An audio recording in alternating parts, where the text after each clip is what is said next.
the thunder! This better be good. Hello, hello, hello!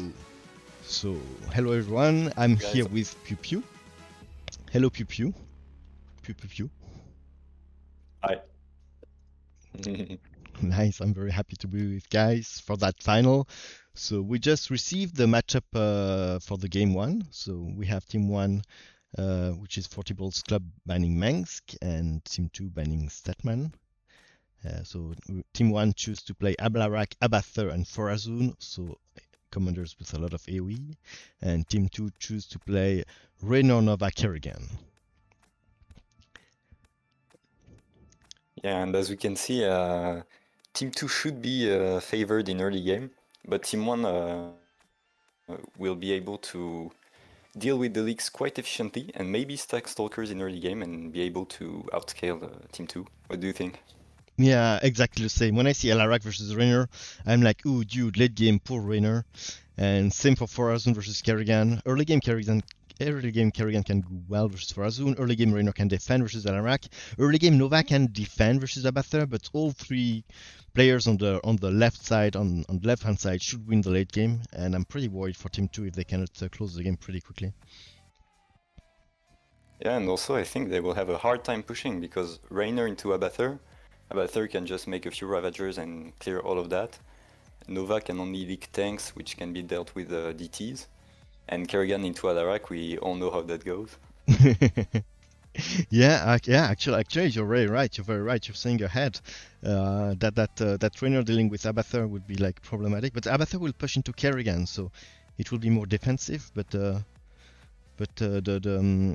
aLIEz, yeah, Forazun will be pushing into Raynor if I'm not mistaken, and Abathur will be pushing into Kerrigan. But Abathur versus Nova or Kerrigan, it's pretty similar build, I guess. You use both ground and air. To me, it looks like it will be a long game. They both have the opportunity to defend, and it can go both ways, but I would prefer to be in Team 1, personally.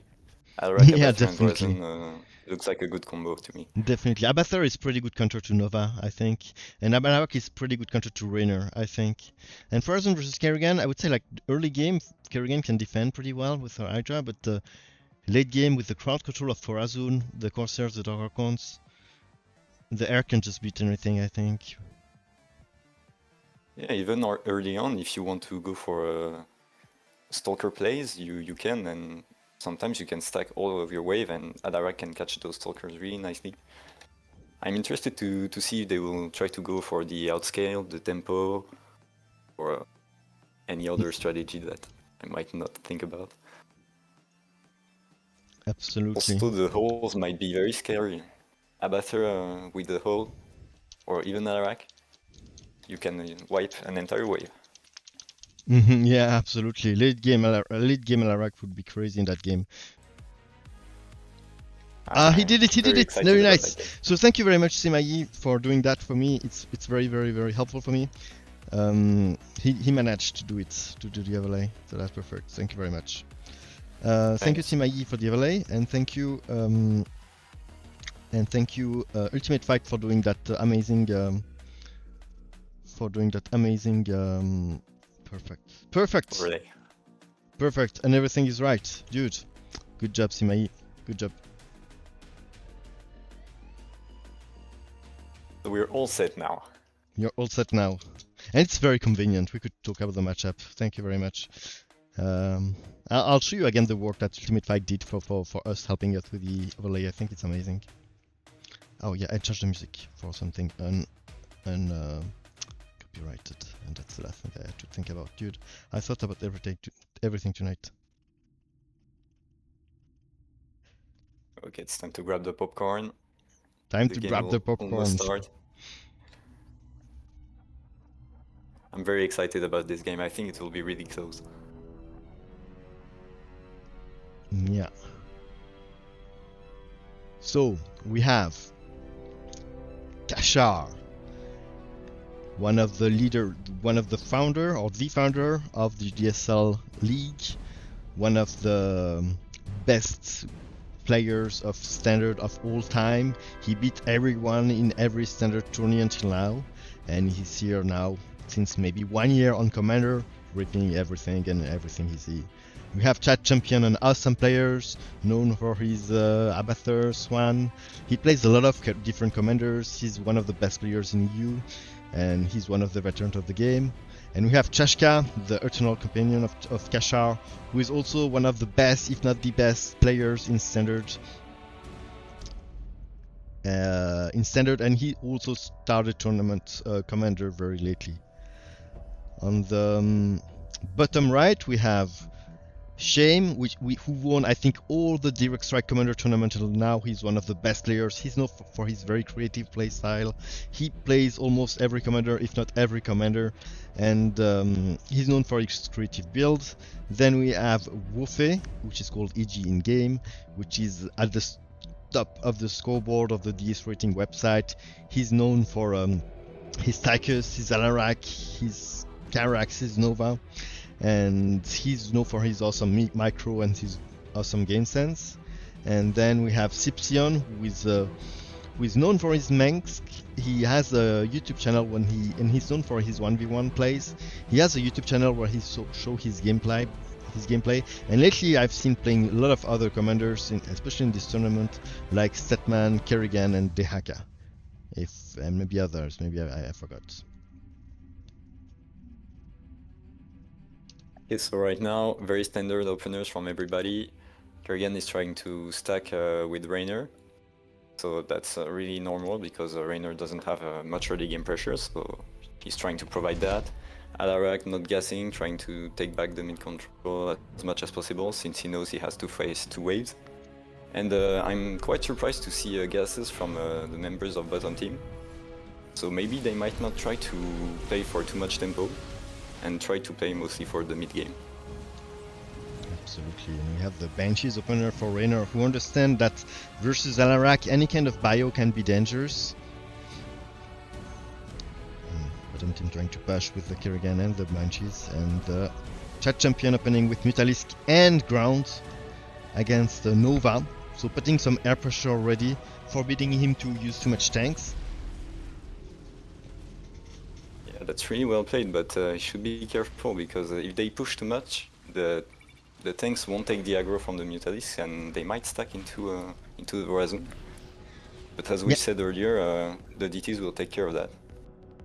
Absolutely, and I'm always scared when I see early Muta because the Muta tend to focus the bunker a lot, so it's often an opportunity for the siege tanks to stack at the bunker because they will not get focused by the Mutalisks. Here you see a great play from Shame, who spreaded his Banshee so that they don't all attack at once and don't proc the invulnerability with like 5 attacks. Absolutely, some nice micro from Kachar with the Stalkers, but Kerrigan still doing the job, and with the help of the Banshee they will be pushing, and we have our first biomass ravagers already, so putting a lot of pressure for it will help versus the Banshees to give some anti-air. It will help versus the bio that was expected here to deal with the Mutalisks. I mean, he didn't know if it was Marines or Ghosts, but he's very happy it's Marines because Ravagers do much better versus Marines than they do versus Ghosts. And also his army is quite nice to kill the Banshees that are leaked. If Raynor had went for some bio, he might have been in a lot more trouble, but considering he also has roaches, I think that even the Marines wouldn't have done anything. So right now top team is in a great position. Yeah, absolutely, and even the Ghosts also, yeah. I mean, but he doesn't have he's now adding Marines, he's now adding roaches, so that means that he takes the bio threats of Nova pretty seriously. And now Kachar is pushing, very nice blink, and trying to snipe the Banshee and eliminate them so that they don't leak, and top team is pushing again now. I'm seeing something quite interesting from Shane. He puts his medics in front. Have you ever seen that? No. Good point. I've never seen that. Let's try to understand why is this. So here the tank will not survive, but I'm scared that the if top team managed to push a bit more, the tank might survive at the bunker, because I explained before the Muta will impale himself on the bunker. But a very nice micro from the Shadow Guards from Chashka, who will try to snipe the bunker, and the bunker might go down here. The And the bunker is down.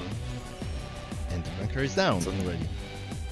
Now they're under a lot of pressure, and if top team continues to push, aBathur might be able to invest in even more Ravagers and clear even more Hydras, and they might be in a lot of trouble. Yeah, the Ravagers of the build of aBathur is also very annoying for Kerrigan. I recall you that Kerrigan versus that kind of build, she wants, yeah, Hydra and Mutas, but both are very vulnerable to Ravagers. So the tank will not have had the opportunity to sack at the bunkers. No, it's looking very scary. Actually, aBathur has every single unit that is efficient against Kerrigan. Vrazun has great units into the ground of Raynor. He can clear every medic, which are required so that the Banshees don't die. They're really pushing very efficiently, and might be the time to do something from bottom team, so maybe take up. Yeah, I mean, I could see Kerrigan going Ultralisk, because it would be good to defend against both the Forazun, which is mostly ground, and the aBathur, who has a lot of ground. But I mean, Kerrigan has enough NTR to deal with that now. But the more the time passes, the more we know that Forazun will go full air, and that Kerrigan will not have the luxury to go Ultra. Yeah, and as well, going full air will absolutely decimate this Raynor, who has invested a lot of money into Banshees, which die really fast to Corsairs.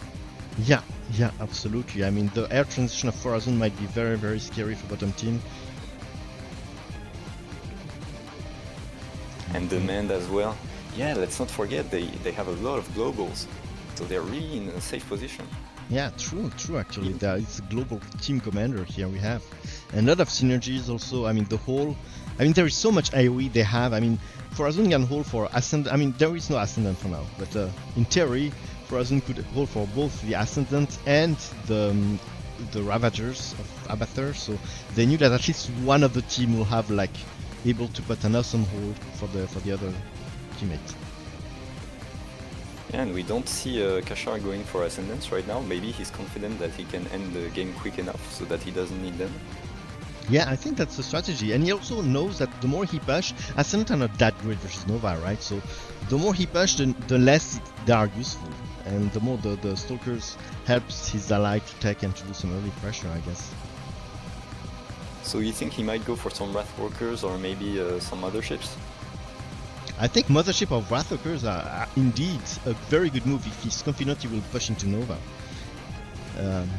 Of course, they are slightly less good versus Raynor, even though you could argue that they could defend, especially versus a Raynor who has no anti-air. I mean, yeah. Wrathwalkers would also, be I think that the Mothership. I think that Vrazun might clear Raynor's ground, and then the Motherships will just thrive without the Marines. Mothership would be an awesome move here. I would love to see a Mothership here. It's so good because that Nova is not really equipped to fight Mothership. I mean, some Goliath are added, but Goliath don't stun Mothership, so it's very hard for Nova to catch up with that. Second tank is added, so they will try to defend here at the bunker, try to stack them. They are still tier 2, they don't have the range upgrade right now, if I'm not mistaken. Oh, and aBathur going for Guardians, really trying to stack them and clear any of Kerrigan's ground, which is the main threat for Vrazun. Absolutely, and Kerrigan is not good at fighting Guardians. I mean, late game, if they have the tempo, if there is a front line to deal with them, air aBathur is probably the scariest build for Kerrigan. Yeah, and also they force an immobilization wave to be able to clear them. And without that, I don't see a world where Mutas could clear Vrazun. Yes, a couple of Vikings are added from Raynor. And Corsairs absolutely destroying those Banshees. And we see the first Wrathwalker, so now it's getting very, very scary. If he adds more and more, they might be able to stack them. Yeah, absolutely, and Wrathwalkers is very scary for Nova. I mean, of course, Nova can defend versus the Slayers with the tanks, with the Marines, of course, no problem. With the Wrathwalkers, it's a different story. And we have an Abathur who might be able to grab it. Oh, yeah. Yeah, I was about to say that, exactly. I think that if he starts to add a lot of Vipers, he might grab every single Wrathwalker and the trouble will increase. But here we can see the team almost trying to push back. I mean, they're defending very well. Of course, the Shadow Guards are stunning the tanks. And then he is able to send them some Dark Archons are added. Yeah, really effective against BCs, which are the main thing that could make them come back right now. Also against Vikings, so great decision. Heading forward with the Slayers, try to create a front line that will help the Wrathwalkers to survive. Helping the Wrathwalkers to survive is key here. You can see there is no range upgrade for those Havoc. Yeah, so it might be an indicator that he's trying to go Ascendant. Ah, yeah. You're saying like he didn't do range in case he wanted to go Ascendant? Yeah, I think that's it. Yeah, it's possible. Yeah, totally. And we have more Muta added to try to deal with the line of Guardians that are building right now. Line of Guardians. And bottom team actually almost stacking. I mean, here the tanks are disabled by the Shadow Guards, but if they wouldn't, that would be a better opportunity for bottom team to come back into the game. I'd love to see some Vipers from Abathur. I really think that it could help the top team to stack and also disable any kind of stacking that the opponent team could make, all the while clearing the Metalics. Absolutely, I agree. I mean, they would solve a lot of problems here. They will pull the Wrathwalkers, they will deal with the tank, even though he don't really face the tank here. I mean, they're dead before he arrived. But also versus Kerrigan, it's pretty useful. Yeah. I mean, it's deal with the Hydra, deal with the... We want Vipers, we want Vipers. And they're also so cool at watching. I mean, someone who is good at micromanaging Vipers, it's so satisfying to watch. The Hydra trying to deal with the air, but it's very, very difficult for them to push back. And the Dark Archons, I think maybe they're more for Kerrigan. Because for Nova... for Rainer, I don't know. Are they good for Rainer? Yeah, maybe. Yeah, if you mind control BCs, actually they're pretty good, and also if you confuse the Vikings march forward, so yeah, then your army can deal with it. That's true, but here there's no BCs. I mean, I don't see any sign of BC transition. We have already 5 Wrathwalkers, but still no range upgrade for the Havoc. So I recall everything in range of the Havoc gets a +2 range, but here you can see the no, he just did it right now, I think. He just did it right now. I saw the range change. Yes, he did it. But it's a very small area around the Havoc that gets the +2 range. So you have this tier 3 upgrade, which is called the hole. Nice hole. Wow, everything died. Yeah, almost. But the bottom team still managed to defend. So there is this upgrade which is called Blue Shard Resonance, give +3 radius to the Havoc, and basically the Havoc right now have a big radius in which it gives +2 range. So the name of the upgrade is a bit misleading because it's +3 range for a +2 range upgrade, but whatever, we understand. And we have the bunker which is already under some pressure. Alarak will come here. Still no Vipers. Yeah, also about the range upgrade, actually I think it might not be that problematic because most of Rainer's army is in the air, so the Ascendants will still march forward, and even if they have more range, they will still be able to cast their orbs. So actually it was a great decision. Yeah, I think here it was really, really helpful for the Wrathwalkers to stack, and it could be even be better with the Vipers maybe, but Chadchampion really wants to focus on those Guardians line, but he's also ignoring the Mutalisk until now. Or he just wants to deal with them with the Ravagers. But at each wave it comes, it just... the Dark Archon and the Metalisk are really deadly, but on which wave Abathur come and gets his air cleared? I'm scared that with enough time, maybe again we'll be able to like dash back and avoid the Guardians, and then use an immobilization wave on Brazil and perhaps clear all of Horizon Air. I think Abathur should take this Guardian, this Mutalisk threat way more seriously. Yeah, I would agree with you. And Mutalisk are one of those units where the more you have them, the more they perform well. So at some point it become almost unstoppable by a lot of commanders. But first Guardians, first Vipers. I mean, he put one of them very in the back. It's shy Vipers. They don't want to interfere too much here. Just maybe one pool, but not two. But here we have the good. How do you say it? What's the name of the cloud? That's a good question. I'm about to look it up. It's called Parasitic Bomb. Thank you. So we can see some nice parasitic bomb on the Mutalisks, which will actually be very helpful to deal with, because as we explained before, that Abathur should be a bit worried about the Mutalisk push. Do you think Raynor might go for Hyperion soon? Because right now he has a lot of Vikings, and even though there are Wrathwalkers, maybe he could try to stack them if Nova makes more bio and builds front. Yeah, it would be actually a good move.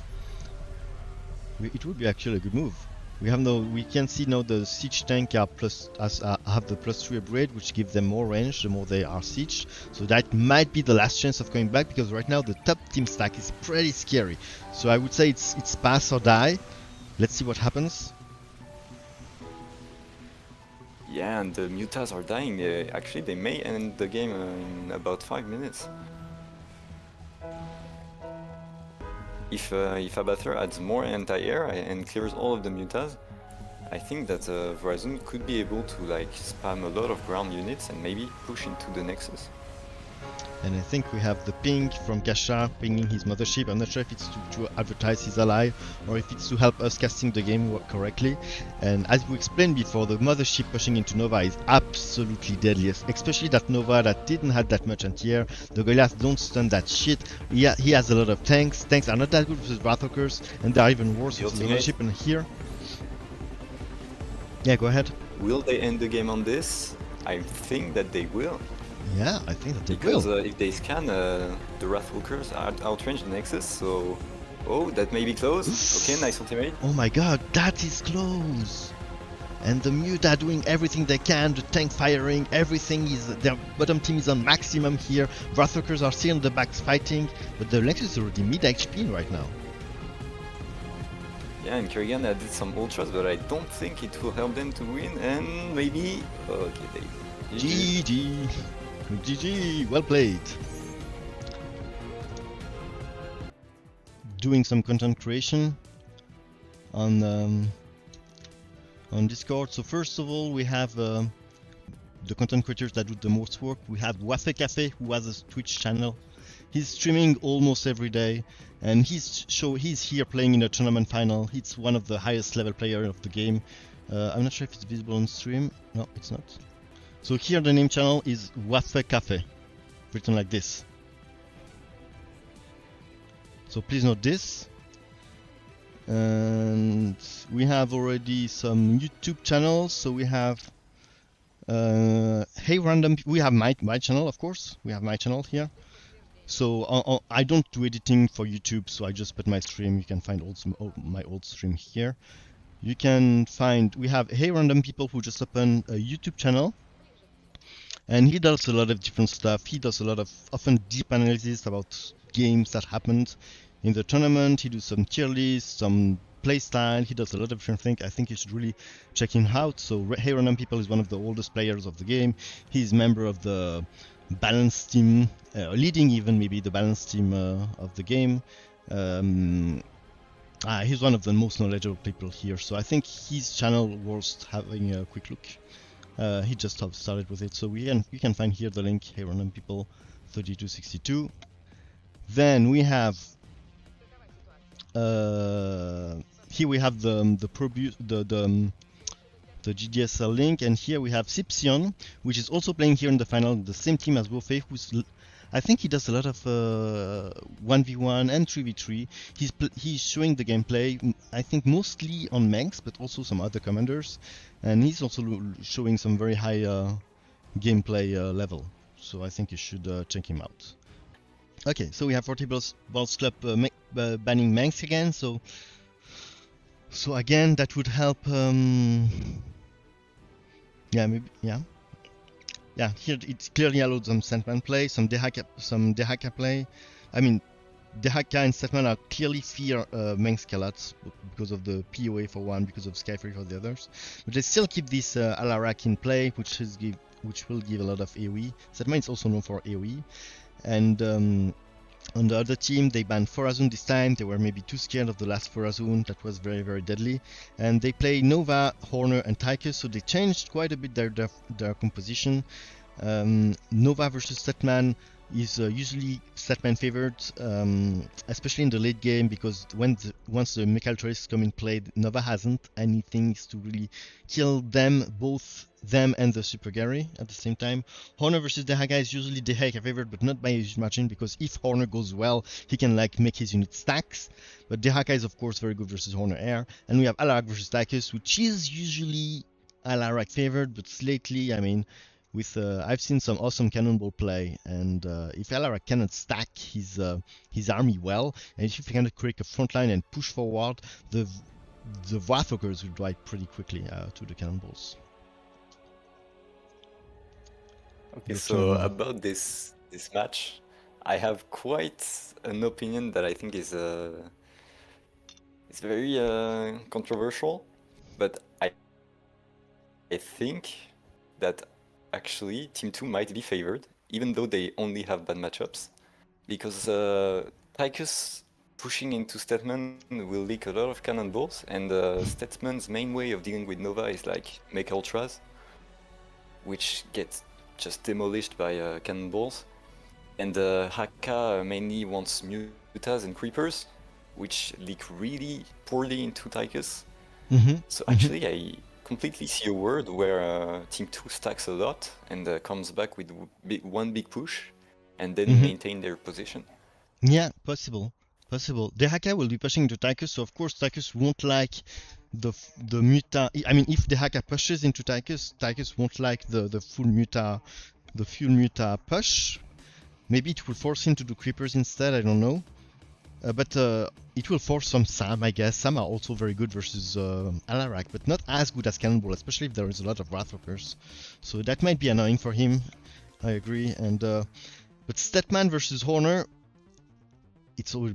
Yeah, actually you're right.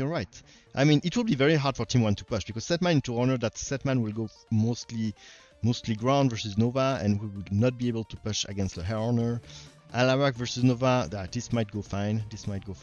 But the other two others, it might be difficult to push, and as you said, maybe they will manage to create a stack. Yeah, I really wouldn't be surprised to see that. And Horner, if you know what you're doing, you can stack really easily against the Haka. Yeah, and it will be a stacking game, so if Alarak can stack, it will be good. Thank you very much, Simayi. You're really helping us a lot. He did the job much faster this time. I mean, last time it was his first time doing it, so yeah, he did great, and he did less mistake than I usually do. I mean, remember to remove the Discord up. So it's really not easy to... Is it right? Nova versus Statman. Yeah, and I think the sound is good, the score is good. Dude, that's perfect work. I'm bad at that. Discord? What? Yeah, I remembered. Thank you. Perfect. And the volume should be good. The music should be good.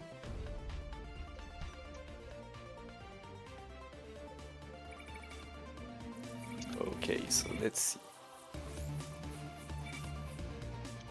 All gassing on top side, bottom team only 2 gases. Okay, 3 now. Nobody opened? Ah, never mind. Nova will catch the middle line. Tashka saying Impulse bless me. Impulse is a great Alarak player. Loves Ascendance. Unfortunately literally here just he 1 won't minute. be able to make that.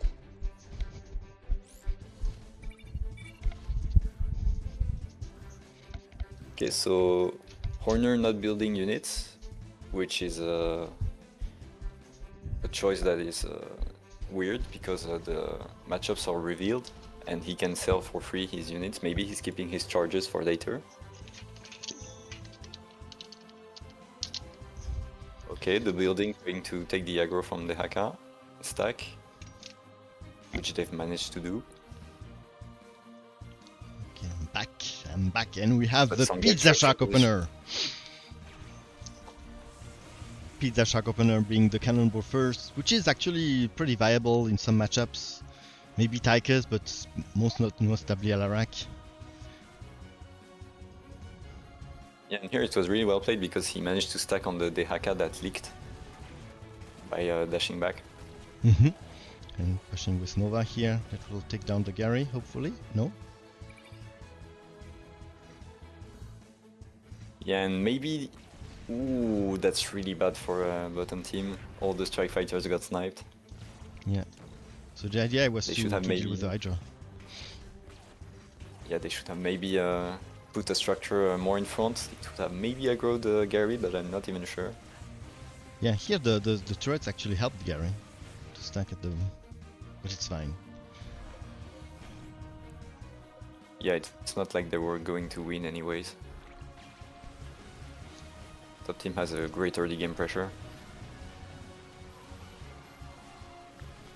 And we have Cannonball fighting. So Cannonball very difficult to deal with for aLARAC early game. Very strong in the matchup. Here he doesn't even have the revive and it's already raping everything. We have the two turrets from the Haka and the first Goliath here to deal with Gary. Yeah, the Haka here can invest into the worms because in early game it's really favored for the Haka since the Devour is really strong against Horner because all of his great units cost a lot of money. Yeah, that's true. And here we have the first Wraith opening with the upgrade, so we know he will commit a bit to this, and the Strike Fighters dealing with the Hydra. So very difficult for Horner to deal with that. Nice blink away from the detection, and Horner will be... Actually, he will defend, kind of. Second turret, very nice play from the Haka who managed to defend even those, but here there's two cannonballs already without the revive, but they are very strong in the matchup and they are doing okay with the versus the Stalkers. Tychus fighting, not a lot of supplicants right now. Super Gary already here. Yeah, and let's hope Nova can kill Super Gary and maybe leak into the next wave because a shotgun would be really effective against those Hydras. And I'm not that scared of the Super Gary as much as I'm scared of the combination of Super Gary and Mecha Ultralis. That is a nightmare for Nova. That's absolutely true. And they are also a nightmare for Han and Horner's ground.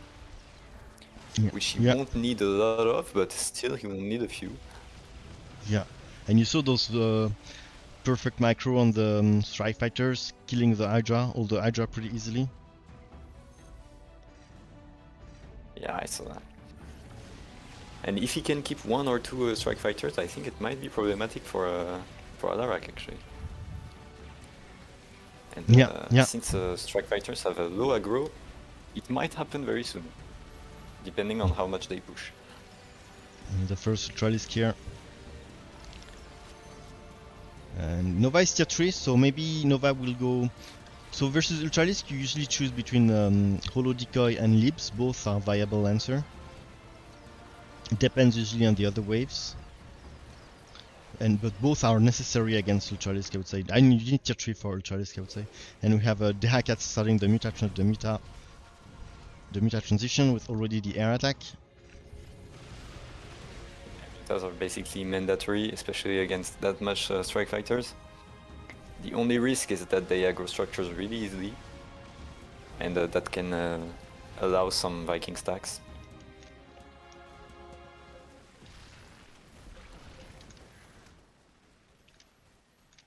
Also force mines in late game, which can be dealt with by a Statman with the Mecha Ultras. And we have the Nova drones on the cannonballs. Very, very good.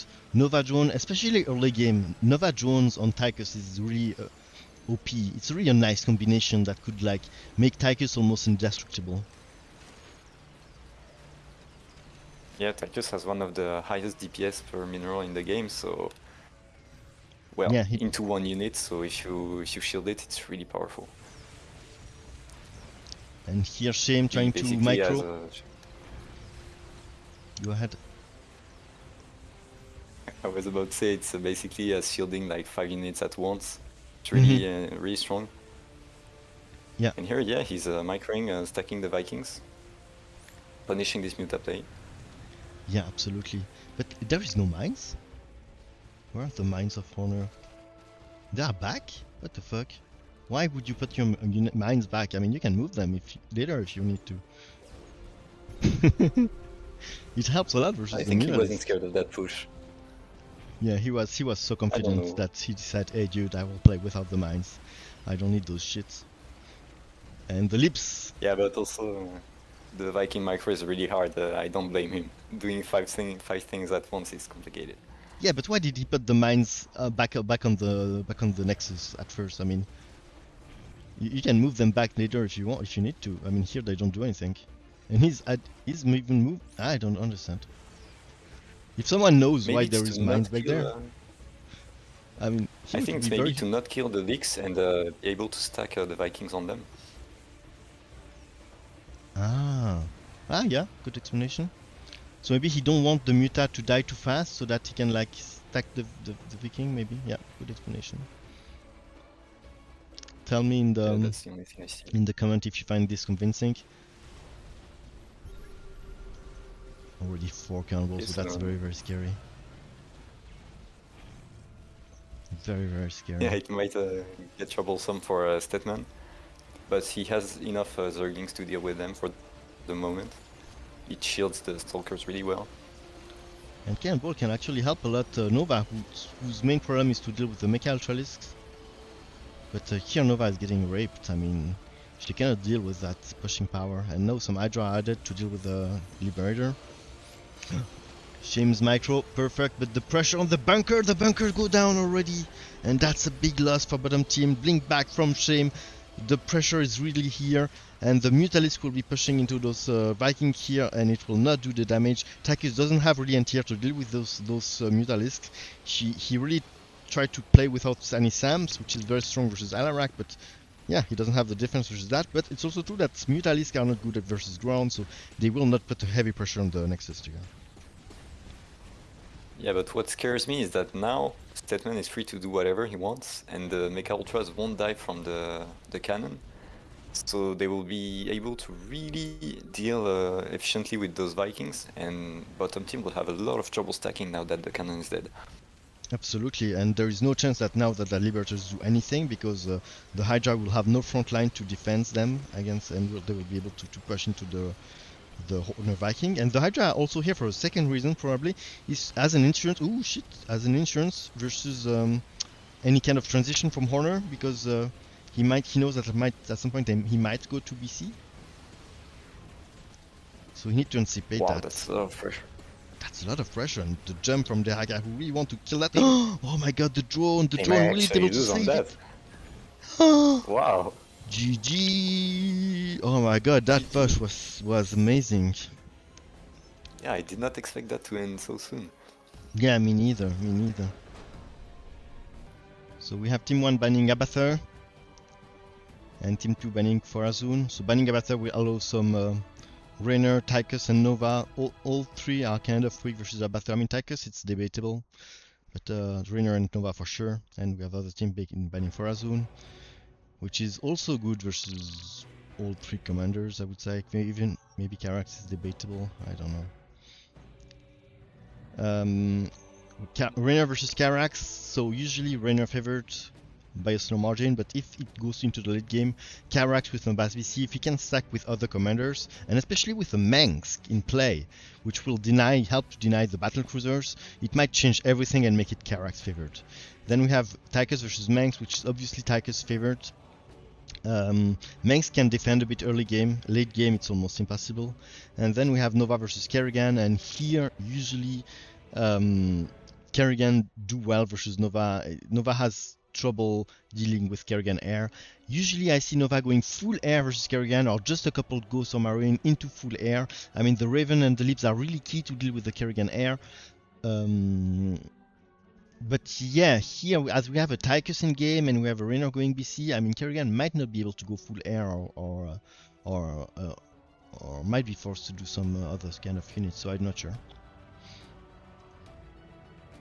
Well, I'm really scared for Team 2 because the way I see it, Carax will have to make a lot of Mirages, which don't leak well into Tychus at all. Yeah. Tychus is very favored against Mengsk, so he will leak into Kerrigan. And Kerrigan's only way to really fight Nova is to go for Mutas. But with Tychus leaks, it's really not ideal. So I think that Team 2 will really struggle to win this one. I think they're very unfavored here. Yeah. It's honestly, all the matchups were in favor of Team 1. And they also have the drone, which even if Carax somehow manages to leak some units, Nova can just drone Tychus and reset everything. Here the only good point is that Raynor will not be able to push too hard into Manx because of the Sky Fury, but the Sky Fury are so bad versus Tychus that yeah, I mean 3 matches, 3 times Team 1 favored in the matchup. They anticipated very well. Yeah, that's true. I'm really surprised at how well they done that. And this show you how playing all commanders and trying to read the opponent minds is important in that game. Okay. Do you think they spied on enemy teams? I personally wouldn't be surprised. I mean, I don't. With all the stats available, you can check a lot of things.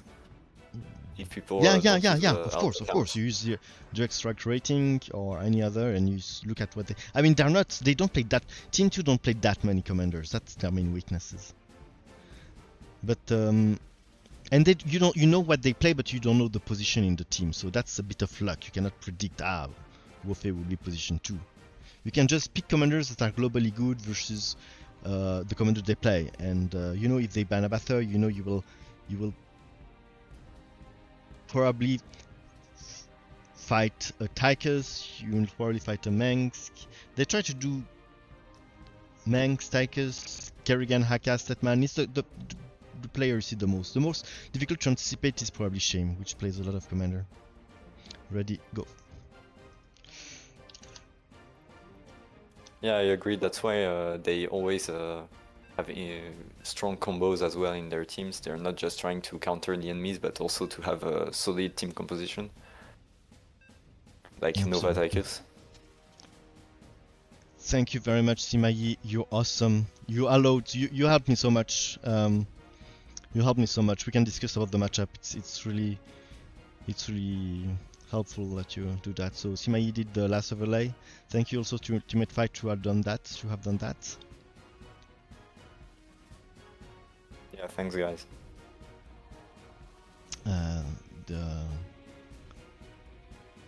The overlay is pretty nice. It leaves a lot of professionality. It helps you a lot to follow. Thank you for Flair to give me the idea to do that without any solution. And thank you for the others for the solutions.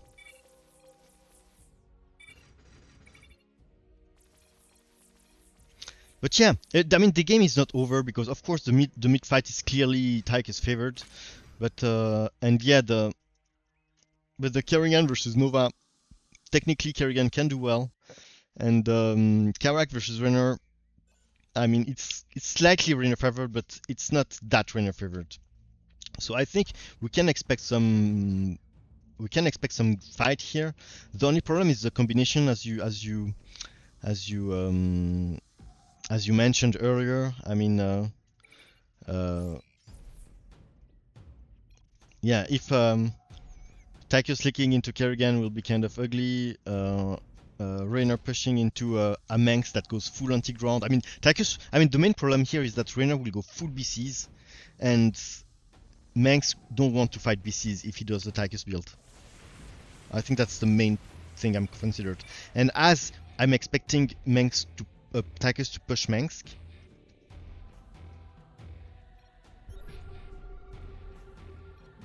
Yes, he should.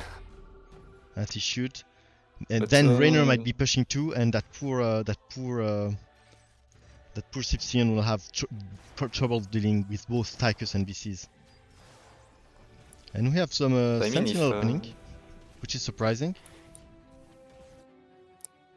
Maybe if Rainer doesn't respect the Carax, he could maybe like go full ground and try to clear Tychus, but I'm not sure that Manx can deal that well with BCs, because if he keeps his Yamato...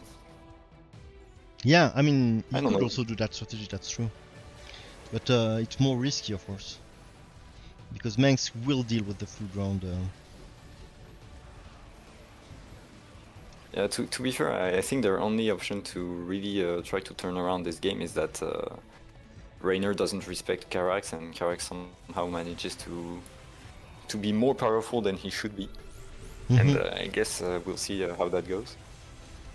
Let's see, there's that mistake already. A lot of pressure on the bunker here. Kerrigan sliding back, trying to stack with that fucking Sentinel. That fucking... Oh, what? Okay, so he's opening Annihilators versus Rainer. So he will try to snipe them with the Shadow Cannon. But with a good teleport, I mean, here he didn't know. Maybe he didn't anticipate that. I never see that kind of play. I think you can defend, I guess, early a bit. I never seen that. Is it standard? Is it me? Yeah, actually, Annihilators aren't that bad if you know that your next ally can deal with the BCs really well. And here, considering that Annihilators are probably even better than Manx at dealing with Tychus, Ah, yeah, I'd say it's not that bad of an idea. I probably would have done that too, actually. Yeah, maybe it's a good idea. That Tychus might want to do some Vegas, so pushing into him with full carriers might not be that good. But Annihilators do well. But what I'm scared of is that I think the BC can dodge the Annihilators by teleporting at the right timing, no? Yeah, but you're not even forced to attack them. You can just ignore them, destroy the bunker, and then use everything on Tychus. Okay, but you can do that early game. Very early. Yeah, late game here. it gets complicated. Yeah, but they will stack and yeah. Maybe it's very offensive and risky strategy. What? Yeah, I was about to say that it's simply very risky, and here they're just hoping that since Tychus has like very bad defensive structures, maybe they can push through. I don't know. Yeah, and maybe just yeah, but actually it's really not that stupid because Manx can do a Sky Fury, and if the Annihilators help him to push into Tychus, it's fine. He can defend Tychus even without the Sky Fury. So the goal is to push, and Carax push into Tychus, deal with Tychus, and he leaks a BC that will be taken care of by Manx. Yeah, and here Kyrian is trying to make a lot of queens to try to deal with the BCs and help the Annihilators go through. So actually it's really not that bad. I think Rainer maybe should go ground right now. Or try to stack as much BCs as possible to make them stack. Yeah, both are possible. Actually, yeah, if Tychus adds an Ikara, those VCs could become a huge problem without a Sky Fury. Very nice drone from top team. This will build some really heavy pressure on bottom team now. Really heavy. And with all those queens and two Kevin, I'm very pessimistic about Kerrigan's ability to tank that. And also it's very scary to make a lot of queens like that, because if Tychus somehow manages to sneak by Sam, everything is over, because Kerrigan will get one-shotted and the queens on their own aren't really that effective. Especially versus Kevin's. Okay, let's see what he tried. Yeah. To kill the BC or to kill the bunker. Let's see his strategy now. He wants to snipe the bunker. He wants to snipe the bunker. And he's a good strategy maybe. It's what you expected. He wants to snipe the bunker, he don't care about the BC. The BC will be dealt by Mengsk. And the Sky Fury by Mengsk as expected. So the strategy is clear. We want to push forward. I will leak the BC and you will deal with it with the Sky Fury. Keeping the Sky Fury in the air, dealing with them. And of course, like SCIPCION doesn't have. Okay, one more. Nice, very nice play from And he SCIPCION. managed to clear. And now the Sky Fury will be a real problem for Nova. And Mutalisk are dead. Mutalisk very common in the sense it was anticipated a bit by Chashka who went for the Liberators. Usually the Air Nova is the way to deal with Kerrigan. And usually it's pretty weak early game, but the more the game advances, the more Air Nova is kind of good versus Kerrigan. So now they will take the bunker and maybe snipe Tychus. Okay, let's go. Bunker. Yes! Well played. Oh, and there's the Sam. I think that there's right Sam. now it may be too late to make a Sam. Yeah, the Sam was clearly here as you explained for Link to carry, but it's also good never to mind, snipe actually. the Fury. If they have a drone, actually, the Sam is really good. Yes, and the drone is coming here here. is the drone. And he tried to snipe the Fury with the Sam grenade. Oh, he used it. Yeah, on the Fury, but it was not enough. I think he didn't have the upgrade at the time, so he couldn't one-shot it. It's very important to kill the Furies if you want to create those BC stack. And now the Mutal is coming, +1 already. BC is +3 armor. So Shame really don't need that. Shame really need that. Attack upgrade. As he has a lot of ground, he needs it both for the ground and for the. Oh shit, that's a lot of anators. So some Mirage are added to deal with the leaks. Oh dude. I'm worried for Totem now. I mean, I'm happy because I'm always for the people who lose. Because the longer the series, the better for me. Yeah, but actually that's quite a stack, and I'm afraid that next wave Nova will have another drone, and it might. I don't know. They bottom team gets outscaled, and especially with that Kerrigan build. But at the same time, Kerrigan will have an immobilization wave soon. Yeah, I think a lot of damage. I agree with you. I mean, late game is for top team for sure. For sure. I mean, Mengsk has no chance late game versus Tychus. Nova Air late game is pretty good versus Kerrigan. And Greener late game. I mean, the Anators are a good solution early game, but the more the game goes on, the more the BC will be uncontested. But right now, bottom team can push it, can do it. Can just close the game right now. By trying to snipe the Nexus. Yeah, but I think the top team actually thinks otherwise because they are on 2 gases, so I think they are confident in the fact that they can defend that push and maybe outscale. Did the Anilder shot that? I didn't see any shadow cannon. And they killed Nikara. The Aegis Guard, I hate doing that versus Tychus, but I know a lot of good players do it anyway. But for me, just call for a Vega, which is useful anyway. To defend versus Skarax. Yeah, and I never understood that. Nikara is really hard to kill. Okay. But is Shane going tier 3? Oh yeah, he's tier 3 actually, so right now he might use his immobilization wave next wave. Which deal a lot of damage to air units. Yeah. Nice Yamato. Bottom team still pushing, and with that number of Anators, he can just almost snipe the Nexus in one shot. I mean, it's a bit dangerous because if he doesn't kill the Nexus, but does he use his Shadow Cannon? Yes.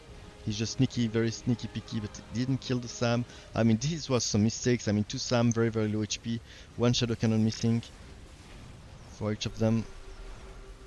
Fury is going down. Oh shit, Fury is going down. Without Nikara, Tychus is really weak against Mengsk because the Emperor Shadow has drained all the HP from the Outlaws. Absolutely. Now there is a critical amount of Liberators, and for Kerrigan dealing with a lot of Liberators is pretty annoying. I mean, we're still in the stage of the game where Muta will beat that, but in 5 minutes it might be different. Yeah, and right now top team is really going for the late game. I think they're not planning on taking back mid anytime soon. Yeah, but I'm But just scared that the survive. bottom team like just sniped the Nexus with all those annihilators. Yeah, I think that's why Rainer is using Yamato on the annihilators. Yeah, probably.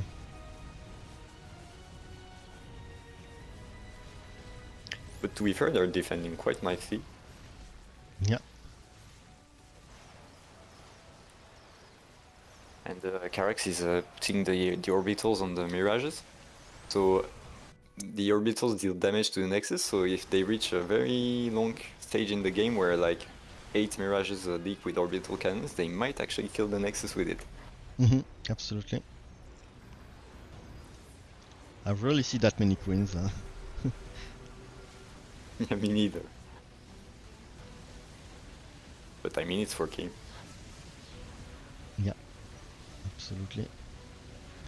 Yeah, queens are mostly used, I think, if I'm not mistaken, when you're fighting the air, any kind of air, right? They work well with Hydra and Muta versus air. Yeah, it's Agree because with that? Kerrigan is very strong to kill air, so if you keep her alive... and here also, Nova in early game cannot really deal with the Kerrigan hero, so if you have a lot of queens, it's quite hard. Yeah, it heals the hero, making it even stronger. So the BC stacks a bit, but we have the Fury dealing with them. Nova has some Goliath as frontline, also to deal with the Fury. The thing is, I don't see how Nova is going to push that well with all these Furies leaking, and more Furies will probably leak into him, because the top team cannot kill the Fury. Yeah, that's true. I mean, Tigers could, but they need to push for that. I mean, if they push again, the Manx army is not really designed to kill Tigers. I mean, 2 Aegis guards, 2 Furies. I mean, for Tigers it's pretty easy to kill. But right now it's not what's happening. It's bottom team which is pushing, so Tigers don't have the opportunity to kill those Furies. Yeah. Well, I mean, he's kind of trying. I saw him trying to snipe one Fury with Sam, but since he doesn't have the upgrade, they are not dying. And the drone here, a bit late, but would be enough. Okay, oh shit, that's a nice beam, but it was risky because the Liberators were on siege, so they could move, but it was actually still pretty nice timely, and as the Liberators stacks a lot on each other's, it was a lot of damage. And I repeat that the beam does bonus damage to armored units, so it's always better to use it on units that stack a lot together, like air units, and on armored units. And of course, avoid using them on units that either teleport, either blink. If you use it on BC, they could blink away. If you use it on Stalkers, they could blink away. So here the Libs are an obvious good choice. Yeah, and also they denied a huge stack, so this was really well played. I think if he didn't use his beam, top team would have come back from that and gained the mid. Yeah, it's possible. I mean, every wave, I'm surprised how many annihilators there is and how little they are actually able to just approach the Nexus to snipe it.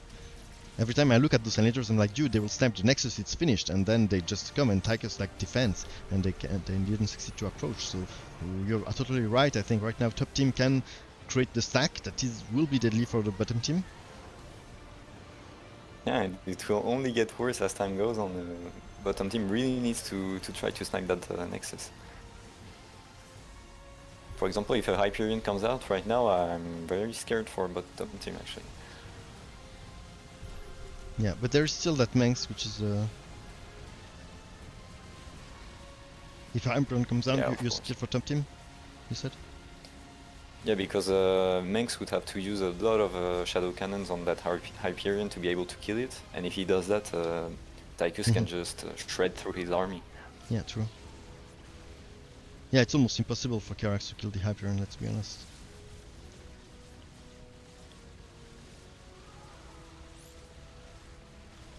+0 Mirages, again +3 BC. What is that? Tickling? I mean 7 damage against 6 armor. I Yeah, don't I even think know it's what just there is using them for the mirages. orbitals. Yeah, just for the orbitals. Yeah, probably right. But actually, now that you're talking about the BCs, I think they are highly upgraded. So mind controlling them would be quite a nice decision against Tychus, considering he has only one armor upgrade. Yeah, actually, you're right. Is he tertiary?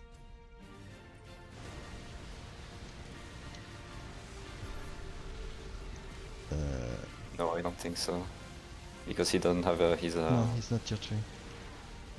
But yeah, maybe not right now. It's the time to build tier 3 energizer. That could be an option. I mean, you need to find a solution because the BC stacks. I mean, the more the game goes on, the more, as you explained, the BC stack will become unbeatable by Karax, especially a Karax who ignore them, just ignore them and try to snipe early game. We have the drone going here on the BCs, and right now the stack of top team begins to be scary. Yeah, they don't have the beam anymore, so right now is the opportunity for top team to come back.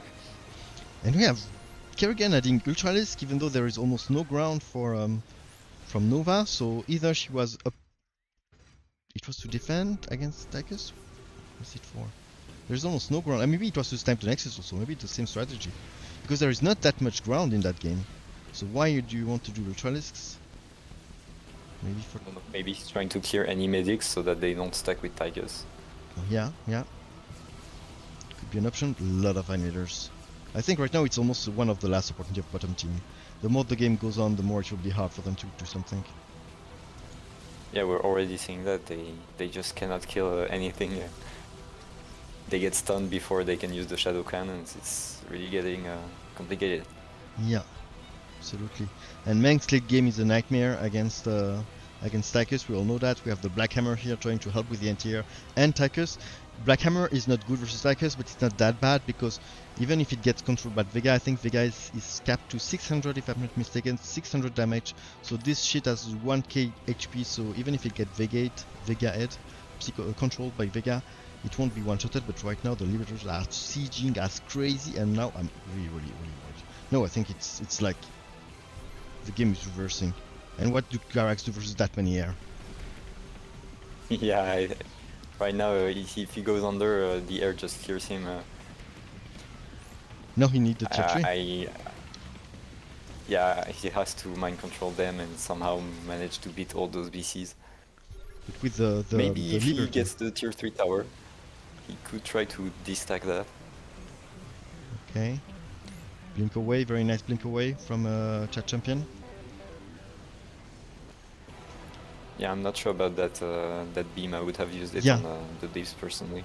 I think it was a beam of desperation. Yeah, I absolutely agree. And now the ultras will be really ineffective, pushing into that Tychus. Yeah. Very nice sieging the from Tychus the lips. Oh, didn't here, even die. siege. Oh, miss micro from the siege. When you see Chaska miss microing something, you need to pinpoint it. Ah, the Liberator. You see the Energizer controlling the Liberator now. But the Mirage are +2 now, so they do some kind of damage. The Hyperion is out. I Now didn't see the it. trouble begins. I didn't see it. Okay, so now, no, what? So what now? More Furies? What do we do? I mean, here, yeah, it's 3 Furies and 1 Black Hammer, so he's clearly not ignoring the air. You can see the BC moving forward and Yamatoing the Furies to snipe it. Yeah, and the Furies are actually shooting at the benches, so not even killing the BCs. That is really terrifying. Yeah, absolutely. I think here it might be the how do you say, the function of the benches. Ooh, The that stick shot. Yamato was really nice. Ah, fuck, I didn't see it. But they used grenade on the Mutas and then the Hyperion Yamato did. Ah, yeah, to pull the... okay. And yeah, the benches are light, so they don't take that much damage from the Furies. Furies are especially good versus massive units. They are okay versus armored unit, but versus light unit, they do very little damage. I see a lot of pubs doing like Furies against like Banshees or Suck of Banshees. Like, hey, it's NTR, it should work, but it's really not that good. It's just take too much time killing them. And now the rundown is not working anymore. The BCs are simply stacking on the annihilators. And here they still have Blink, so they might Blink back, and then Tychus can clear the Furies before they reach the BCs. Mm-hmm. But they are actually pushing back. I mean, bottom team is pushing back, so... or kind of? No. I mean, Tychus is too strong at this point of the game. Not only he's strong in the matchup, but also the strategy of bottom team was that Mengsk's role was to focus on the other waves than Tychus. So now, not only Mengsk is weak versus his matchup, late game Mengsk is impossible, but also he has an army that is unadapted. Yeah, and I don't see how Kerrigan can kill those Tychus outlaws as well as the Liberators, because the only way to kill Tychus at that stage of the game is to go for some Hydras, but Hydras just get destroyed by a shotgun. So it's really tricky here. Yeah, or maybe Broodlord, but he cannot go Broodlord versus a pure Air Nova build. Ouch. Yeah. And now he has the Yamato to clear the Furies. I think this is really starting to snowball and get close to the Nexus. I would be scared if I was bottom team.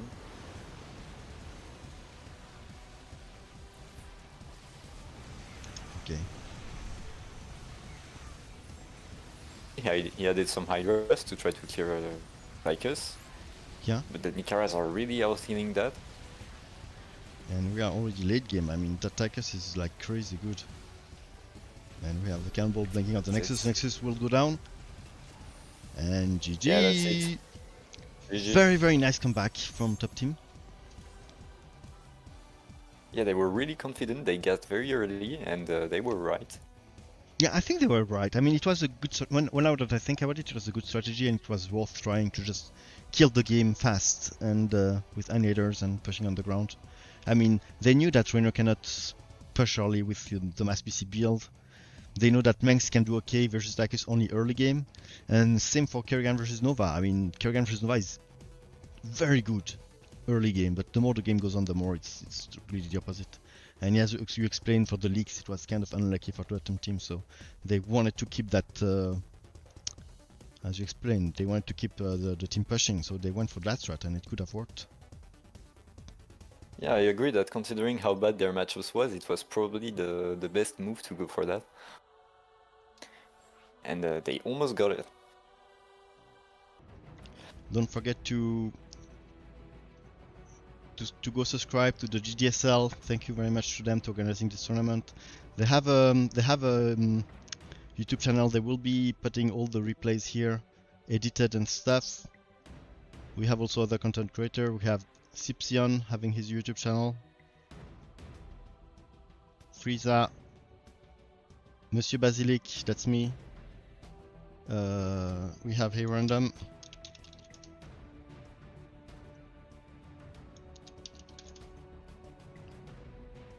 Doing a lot of analysis. Might make some people jealous. With what? With the advertising. You need to include everybody, or else people might come in front of your house with some torches. Okay, who did I forget? I talked about Sunday before, TDV.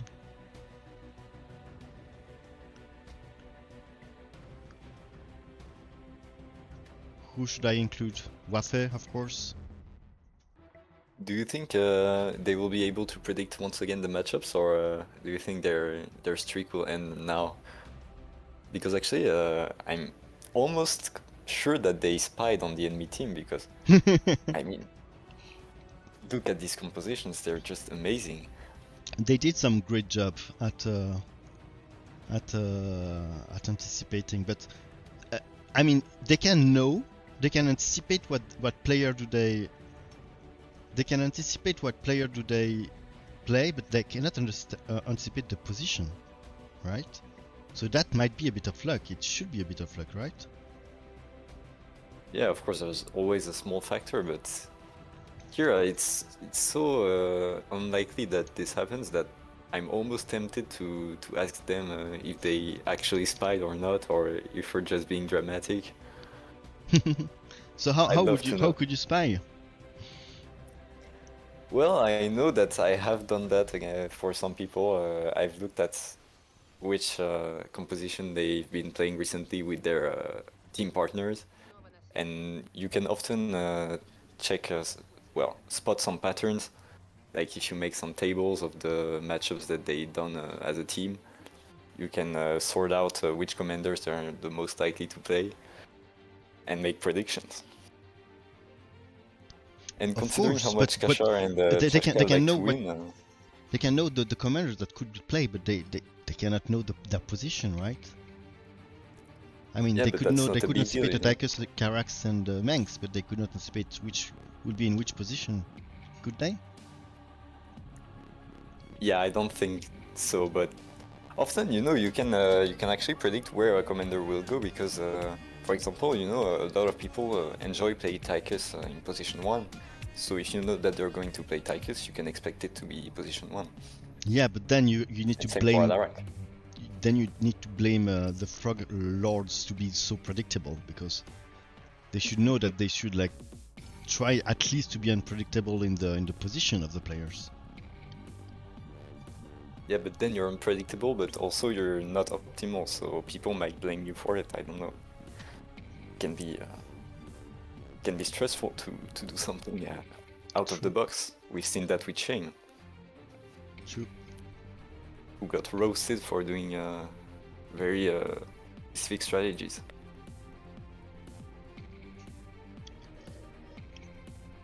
You don't stream anymore, right? Me? Or maybe you will get the taste now that you're doing it again with me. No. I enjoy the featuring, but alone, I'm not sure. Oh yeah, I forgot to put you in the name. But okay, so SCIPCION is not streaming for now, but still go subscribe on his Twitch just in case he does it again, so that if he does, you can be here. So it's DS_pew. I'm showing you the page. So, we have the Team 1, so 40 plus Boules Club, who banned Abather and play Artanis, Dehaka and Vorazun, versus Team 2, which is the FrogLords, who play Horner, Dehaka and Mengsk. So Artanis versus Horner, Artanis can both go ground or air, but usually what's the most common is to make ground into an air transition, and it's mostly Artanis favored. Then there is the Dehaka mirror, which is very ground-based early game and very air-based late game. But as all the mirrors in this game, they're very dependent on aLIEz. And then finally, Vorazun versus Mengsk, which in my opinion is very favored for Vorazun. But in late game, clearing the POA with the heroic tribute is very complicated. Yeah, totally. Yeah, Artanis versus Horner, there's definitely different ways to play it, and the ground into air transition is good. I know a lot of people, and myself, I'm more on this school, going straight to air versus Horner, trying to either go straight to Tempest, either go Phoenixes even versus the ground, because the air fight will be good.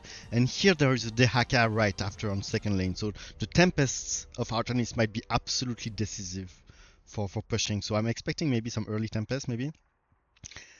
The Dehaka versus Dehaka Mirror, I agree with you. I think you cannot really overcommit to the ground in that matchup, because the air fight is really decisive. I mean, if you do too many Hydra, they become weak versus Guardians. Anything become weak versus Guardians, but sometimes you see Tyrannosaur appear. But yeah, I agree with you. Usually you start with some ground to kill the hero, and then you try to do some kind of transition. And you're totally right underlying how leaks dependent it is as enemy or it is. And yeah, for Vorazun versus Mengsk, totally agree with you. I think he's favored, even though Mengsk can fight well. But yeah, very late game when POA comes, especially the one that could not get controlled, it might change a bit. It's good versus Vorazun air, but I would say it's still Vorazun favored. Maybe some people disagree with me. Ready? And so how do you expect this game to go? Because To Ah, me, good question. it will be a very chaotic game. Actually, I'm very unsure of who will win and why. To me, it sounds just like it will be absolute chaos all over the place, and I wouldn't even know what to do if I were, for example, Brazil in that game. But at the same time, they have 2 globals versus 0, so they should win in theory. Yeah. Yeah, I think Team 1 is still slightly favored, but maybe less favored than before. I mean, aLIEz goes okay versus Honor. Yeah, still slightly favored, but he's done. Okay, go.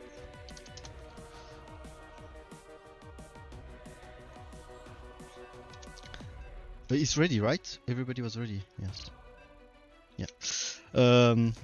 Remove the Discord while I think about it. Yeah, I think it could really go both ways. Of course, the Artanis push into Dehaka will be like absolutely deadly, especially if Dehaka wants to go Guardians and he's being pushed into with the Tempest in his face. But on the other side, if it's the other team pushing, I mean, if it's the other team pushing, Horner will be pushing into Dehaka, Dehaka into Forazun. I mean, I think both teams have the chance here. Yeah, that's why I'm so confused. But yeah, Team 1 Maybe still it will be favored. the early game. Just for the decide Tempest. who wins. Did I receive the Simaye? And for the Thank you very globals much. too. Simaye, you're awesome.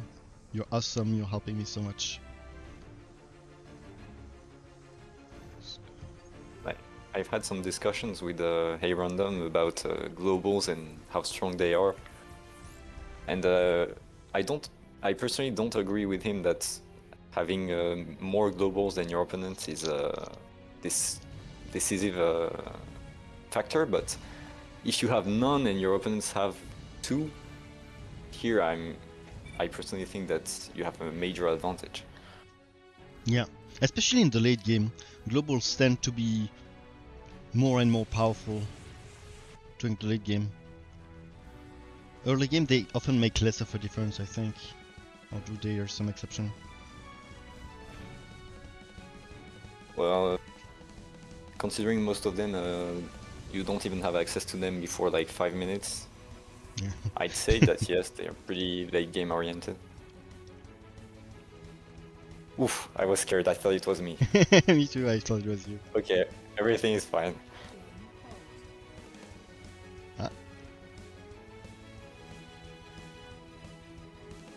It's really weird, he can talk in chat, but it's still not working.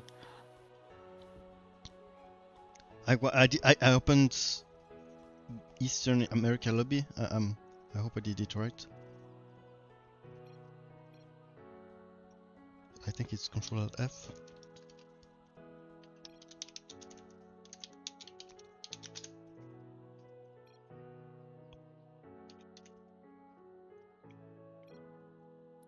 Well, at least that gives us some time to check on what's going on. So we can see the Dehaka going tier 2 on both sides. So I think they're both rushing air, maybe. Or just the worms. The Dehaka, yeah, I didn't know. I think, yeah, maybe they are both sticking to air. It's possible. It's a possible opener. Even though if you go straight to Muda, I guess just doing like 5 Hydra will beat that early game.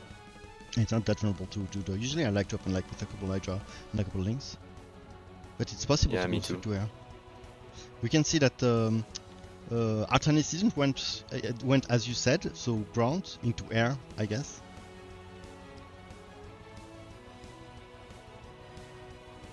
Yeah, usually people avoid going to Tempest straight because it loses to Vikings if you don't have any leaks. Yeah. Because you can dodge the disintegration with Blinks.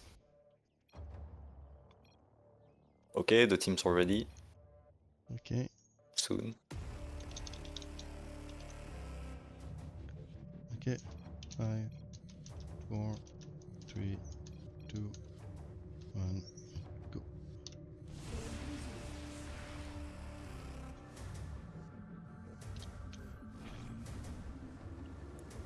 Okay, so Verizon going ground against Minsk. So he's playing very aggressive. Yes. Linking back. Oh, but Horner with the Strike Fighters. Will Verizon dodge? No. Oof, that was a nice one. So Strike Fighters to deal with the Dragoons. Yeah. You can often kill Dragoons even with the shield due to the dots burn damage. It's really effective. But if it spreads... Okay, I think you're right, both the Haka are taking into air. So here I think both the Haka knows that the first lane will be an air fight, so they both have an incentive maybe to go straight to Muda or stuff like this and help with that fight. Yeah, and you can see they're both going for a lot of worms, especially Chadchampion. So he's trying to help his ally since he knows that his mirror will mostly be, well, useless in early game and that everything depends on his allies. So he's trying to help them.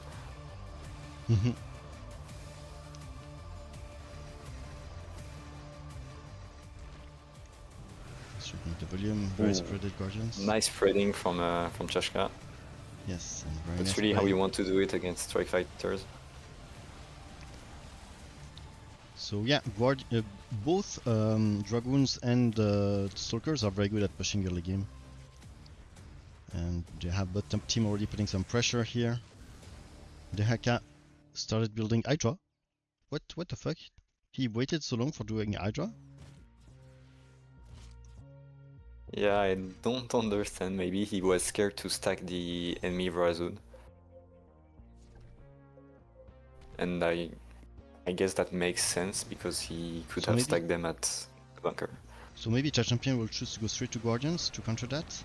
I mean, if they push, he can push into Mengsk also with the straight to Guardians. That would be like absolutely deadly. First Tempest already.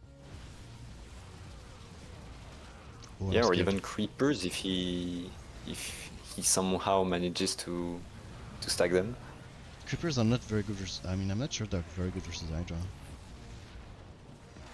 No, they're terrible, but he has so much leaks that maybe it could work. Yeah, but to push into Mengsk... I don't know. If I was him, I would go Guardians. Well, actually, he didn't make the Hydras. He sold them the last minute.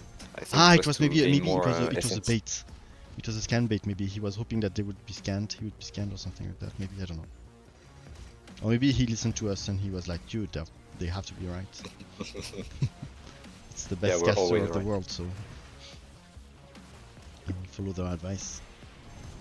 No, but actually, this is surprising. Both the Hakas not building anything.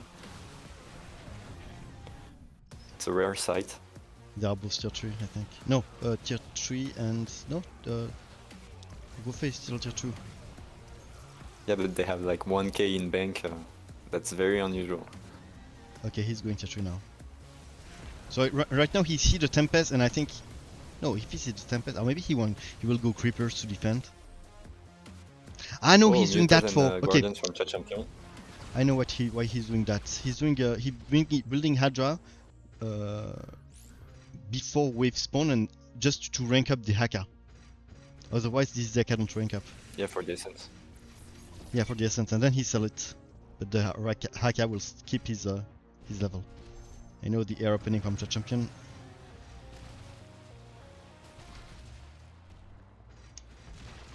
Okay, Manx will be able to defend pretty well versus the Muda. Let's hear the Yeah, with that much bio, it's really complicated for Verizon to deal with that many units. Absolutely. No AoE is really a huge weakness. Absolutely. There is a Shadow Guards coming that will help a bit, but it's a lot of troopers right now.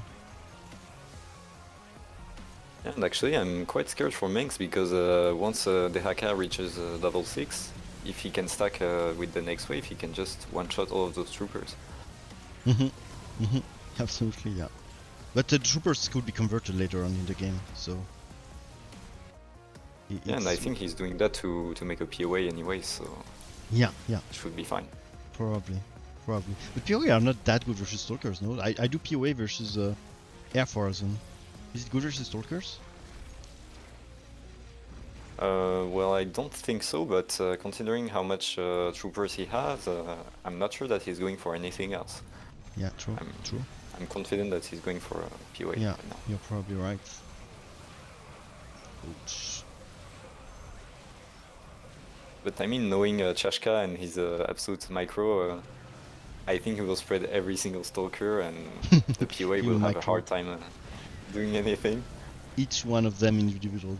I'm pretty sure if I look at Saka builders, I will see that he have control group of every one of his stalkers. Yeah, 800 APM, very standard for Chashka. Okay, the Tempest stacking is a bit scary because Tempest will be absolutely decisive in the Haka versus the Haka mirror. I'm not even sure why WÖFFE did Guardians here to kill the hero himself, because how much did three Guardians and he will be fighting air. I mean, Kachar will be pushing into the Mutalisks very heavily. He's neat anti-air. He needs Muta and maybe Creepers, but probably Mutas more. Yeah, maybe it was to leak into Manx, but I agree that maybe it was overkill. More Mutas would have been more effective, maybe. I don't know. I agree with you on that. Yeah, maybe he was confident he would be pushing. Which is weird because top team is having the tempo here. Here a lot of Reapers that are nice versus the Tempest because Tempest tend to overkill them, so Tempests are here to fight big units. They sucks versus Reapers. Reapers are very good versus that kind of build, but they are very expensive to sell. They take a lot of selling charge. So Kachar know that he will not be able to transition very fast and sell all of them very easily. I'm surprised he didn't add a couple Phoenixes. What could that be? I mean, does it? Well, here he has added a high Archon, so I think he will deal with the Reapers anyway, and that's why he's not going for any Phoenixes. So Archons. So of course giving Archons to the Haka. Oh, the POA is here. Golden POA already. Okay, spread. Ooh, even better. He dodged the Yamato. Okay. Blink at the exact good timing, and now the POA will do nothing. Oh no. Oh, that was really well played. Wow. And now the storms. The storms. He will give an Archon to the Haka, technically, or he could, but here it wasn't the case. He dies early.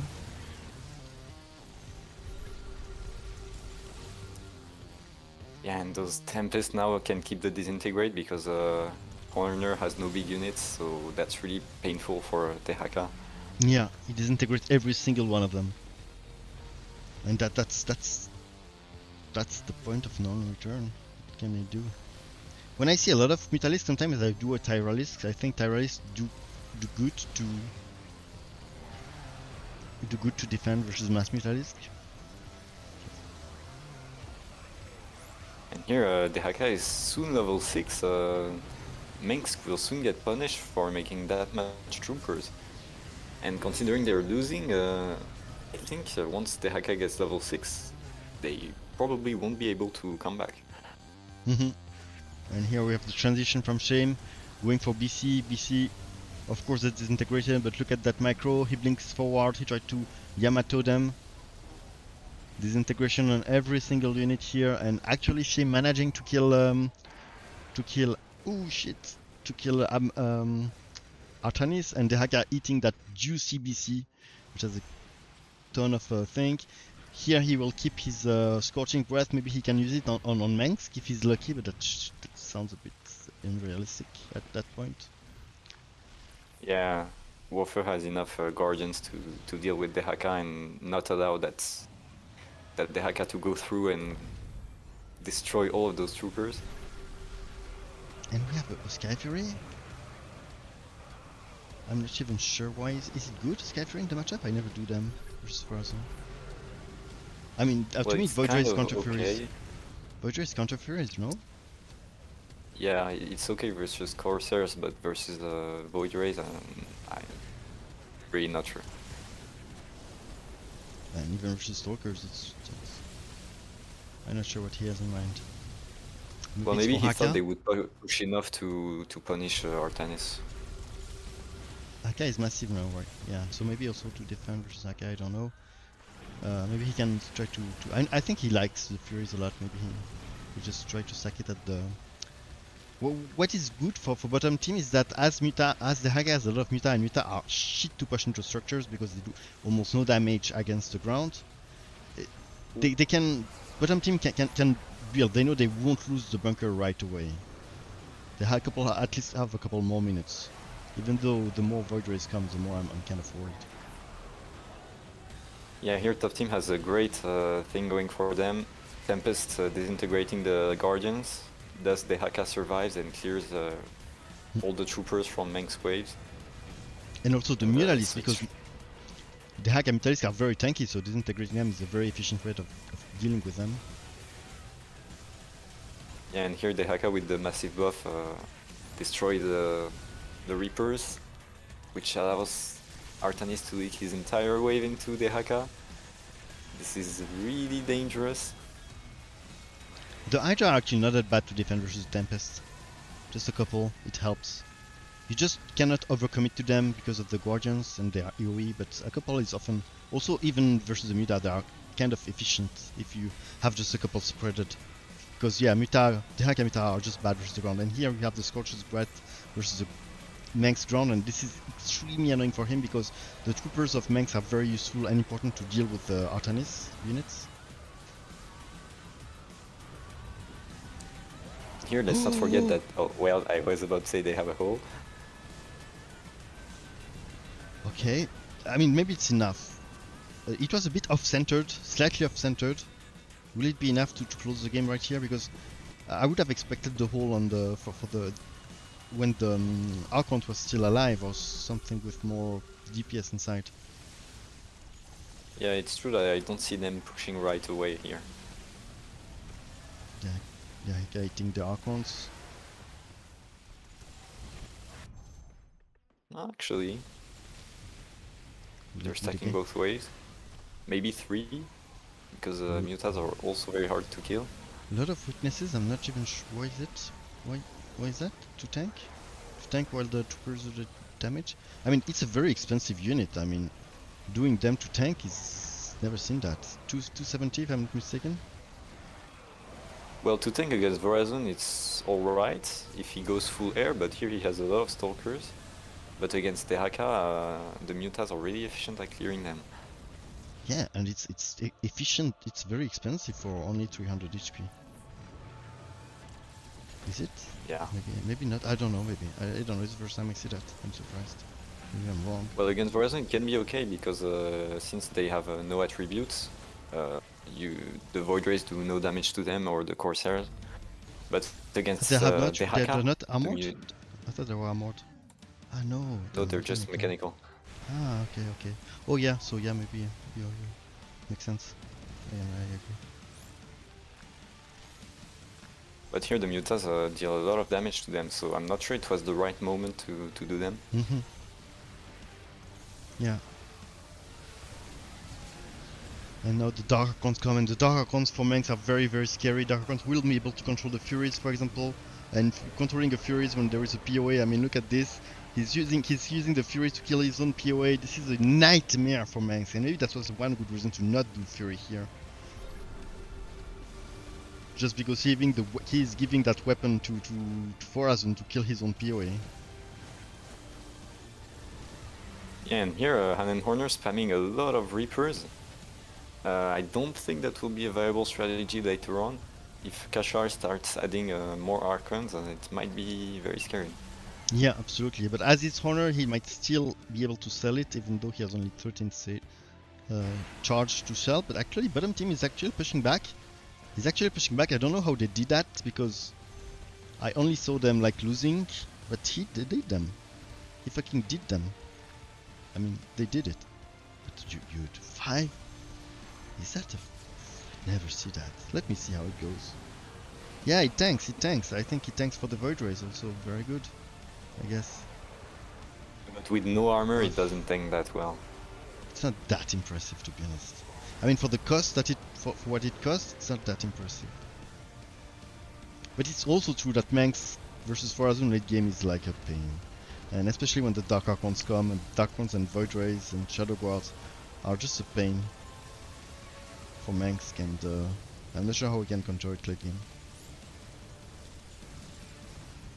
Yeah, and late game they have no globals. As for top team, they have 2 and 1 who's extremely strong.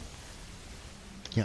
Like if Verizon uses his hold on Hanan Horner's wave with all those Reapers, really scared for Hanan Horner. Yeah, true. Especially if there's some Archons in play. Even Muda, when you think about it, they don't have AoE, but they bounce. They have the bounce. Yeah, that's true. Okay, Dark Archons are coming. So Dark Archons are really good also versus the Muta. Usually you avoid them versus Arca because you don't want to give him something massive and Psionic at the same time, but here it's very good to counter both the mass Muta of the Haka and to control the the Manx units, and to confuse the it's good versus every wave here, the Dark Archons. Yeah, to push into that corner, it's really great, especially with the Corsairs. Dark Archon and Corsairs are amazing at clearing light air in general.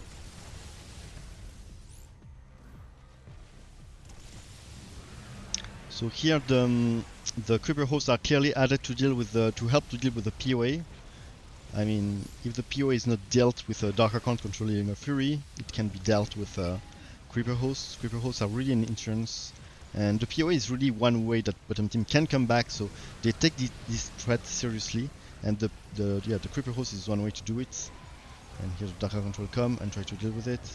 The Dark Archons are very sad because the Furies are already died. Oh no, it's here. It's not died. So Chashka really wants that the Fury don't die before he comes, because he really needed to kill the POA. And you can see top team is really respecting bottom team and taking every threat seriously. They're not gassing too much. They're making the appropriate counters to every unit they're doing.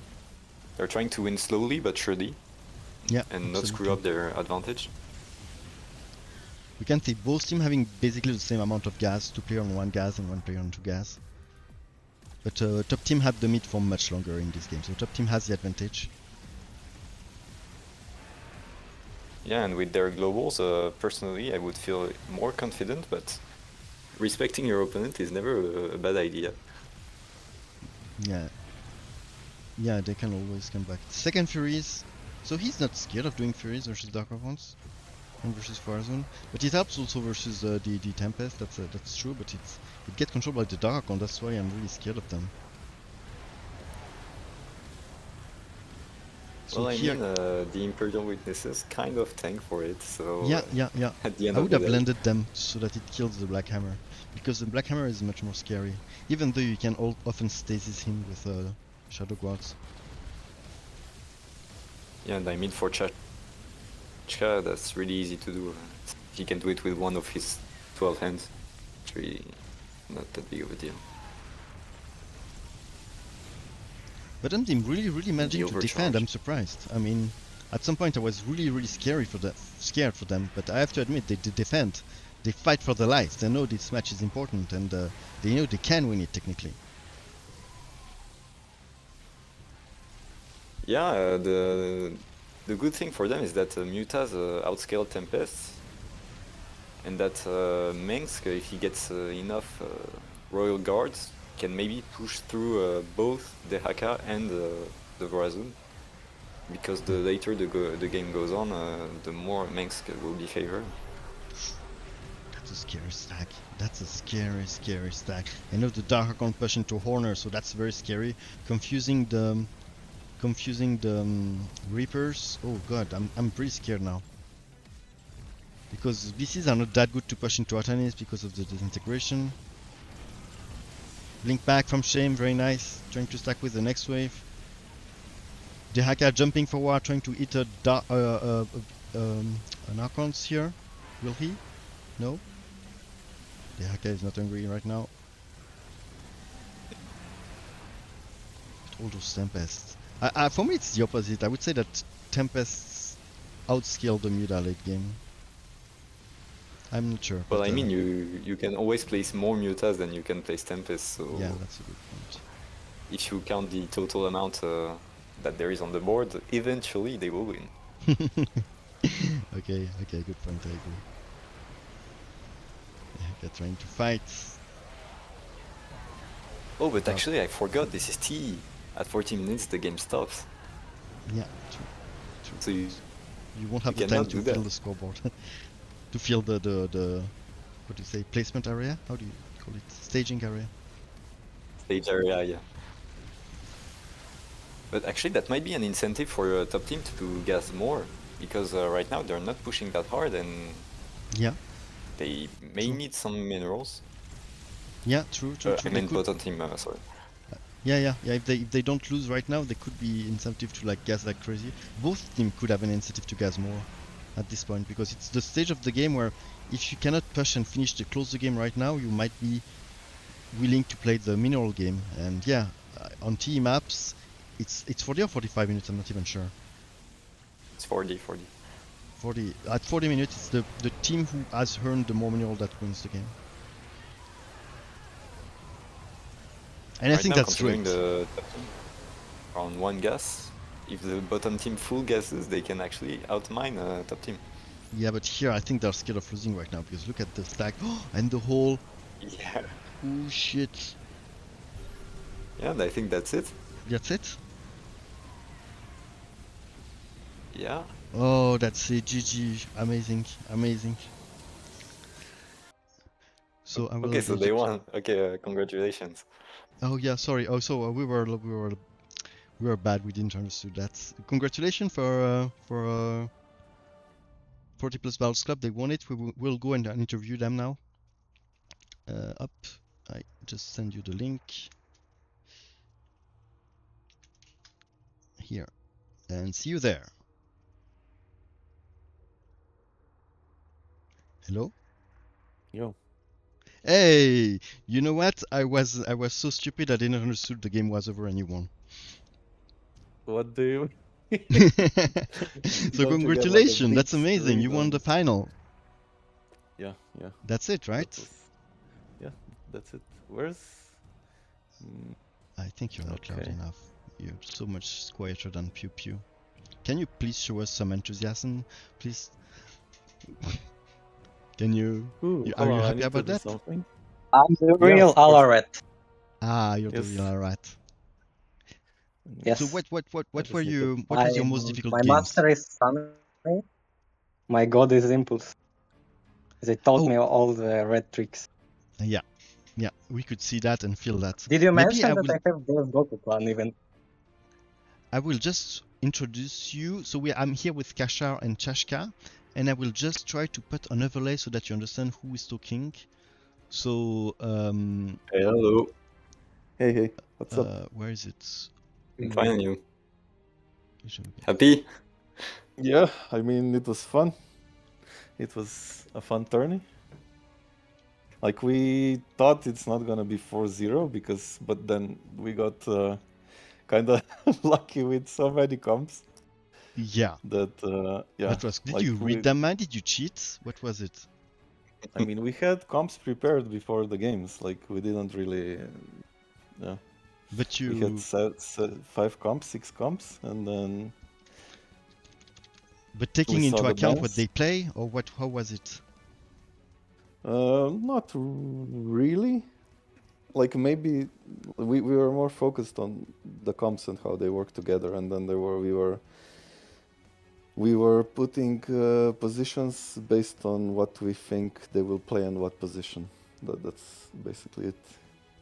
So we took a comp, and then we're like, okay, so they're not gonna play Tychus on first or third, or they're not gonna play Kerrigan on second, and stuff like that. And did you Okay. get more and more confident as the games went on, or were you still stressed at the last game? No, I don't I think can we were answer that. stressed. Okay, go. I have no stress usually. I mean, it's Yeah. for me. It's usually about first game.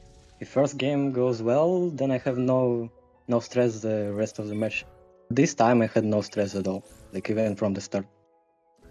And you had very good today, matchups. like, oh, I was so happy today. I was watching CS2, and my loved team Furia won the grand final, and I was like, okay, they won, I can do it as well. Let's go.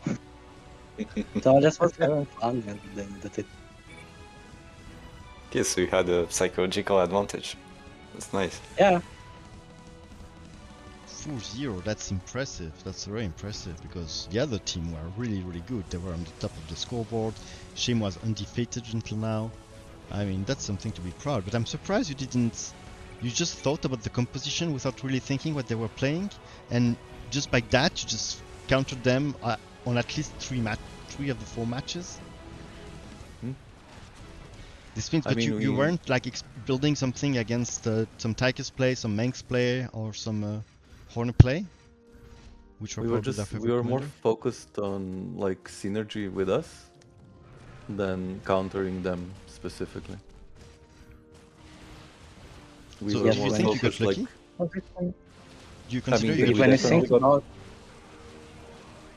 we got lucky with positioning, but like we kinda were trying to like counter them, you know? Like I said, we were just like thinking, okay, if they do this, then they will play this and this position. So we had compositions ready, just the positioning was decided later, after we saw the bans.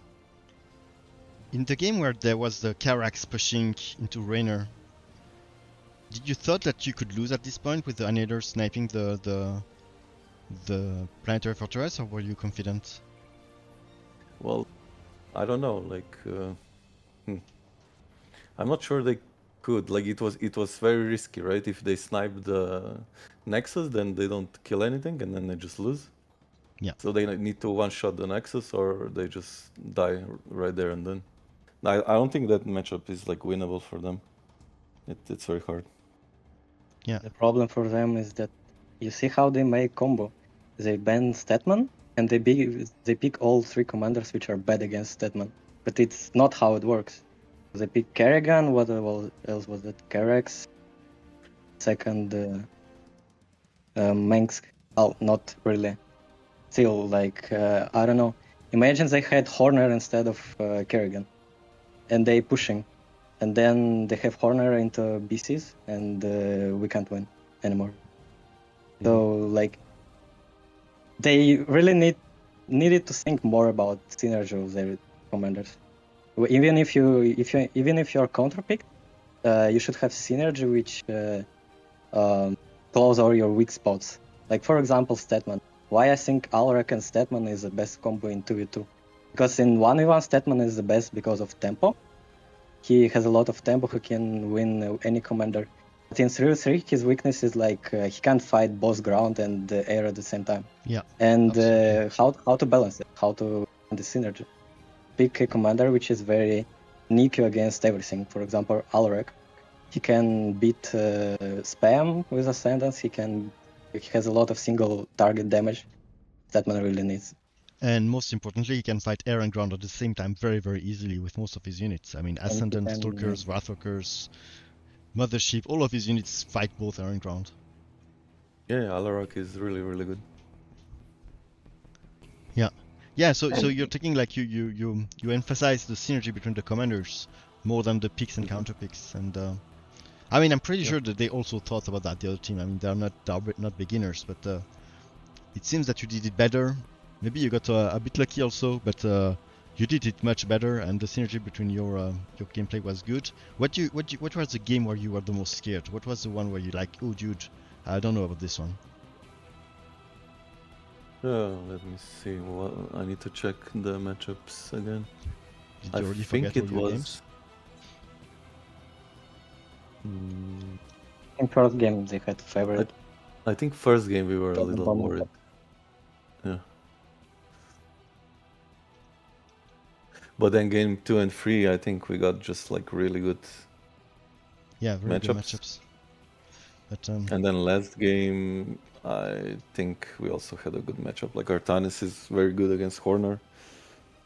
And we have Hall. And then I always help the Haka with in his mirror, so they just, I don't know, the last game I think it's also unwinnable for them.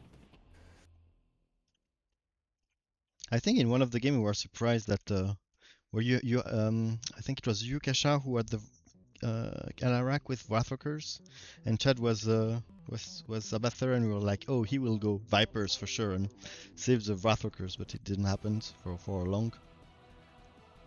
Yeah, I don't think you need to rush it. I think it's okay to get it later, like especially if we would get pushed, then that would be a good option. Yeah. But since we were pushing, it's not that crucial. Yeah, it's also important to play safe sometime. Mm-hmm. So what's your now that the tournament is over, what do you think? Can you please tell us what you think are the rank S commanders for according to you? S tier commander. I don't know. You want to start, Joshka? I mean, we have combos, and I think combos. we Yes, play them yeah. like, I don't know. Maybe we can tell you the combos. What For we think are the Warzone, best. for example, is S tier. But if you pick Pain or Tychus Nova for Warzone, it's gonna be super hard. So yeah, I think that's like a god tier comp, to be honest. The Raynor, Tychus, and Nava. I think that's just they just complement each other so good. Our beloved, most Rainer favorite. Takusend? Well, Yeah. okay, and Alarak Statman is also really good. Yeah, this one goes. So it's either Alarak Statman Vora, Alarak Statman the Haka. Those are, I think, really good. The thing is, some unbalanced, for real, unbalanced units as Tempest, Shadow Guards, and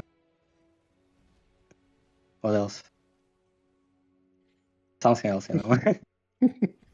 Like this really deserve nerf, and they're gonna be nerfed in next patch, Yeah, they But should. globally, I'm surprised how almost all the commanders, I mean, a lot of commanders, different commanders were played very differently. I think it shows that this game is all about strategy and synergy, as you say. I mean, I'm happy to see not that many variety. It's just that we didn't see a Tychus every game, we didn't see Abather every game, we didn't see Forazon every game. What do you think about the current stage of the game? I mean, I like it. I think it's just balanced enough to be fun. Because if you balance it like completely, then it's gonna be like whoever pushes, then that team wins. Like that's what happened in standard. Like we went and we really balanced it well, and then as soon as the cannon was down, there was like just the team that was pushing, they knew what to do and they won. So I think right now every commander has like their role. I wouldn't change much, to be honest. Like Yeah. it's really fun to play. Like, almost like there's so many comps that can work. It's fun. And so, as the I tournament believe- organizers, what do you think about this tournament? Do you think it went better than the last ones? Do you think another one could happen? Would it be as interesting? What is your opinion on all of that? Well, I mean, if we're gonna host another one in like half a year, if no one else does it. And I don't know. We'll see. We'll see if we can get more teams. If we can get more people we need more interested. teams. Do you think that was Simayuya just wrote me that he wanna participate in the tournament. Look, people are getting interested at least. Yeah, and maybe tournaments like this are increasing the level of players because now they have more resources to learn. They can watch high-level streamers. They can watch tournament games. Maybe people will become better at this game, and there will be less beginners and more good players. And maybe maybe the player base will not be bigger, but maybe the player base will be better, and that will make the game more interesting. Yeah, I hope so. I mean, that's the dream. So. we always try to make the community grow. That's what we did at Standard, and I hope we can do the same with Commanders. Well, for the moment, it looks promising. I mean, I think that this tournament went really well. But I agree that more teams would have been quite nice. Yeah. Oh, I'm glad you enjoyed it.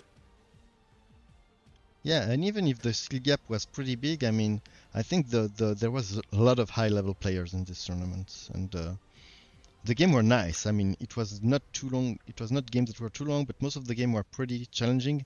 And even when the matchup were kind of unfavored, there was still some play, and we could still like hope that one team could like come back, and there was some back and forth, and it's what I like.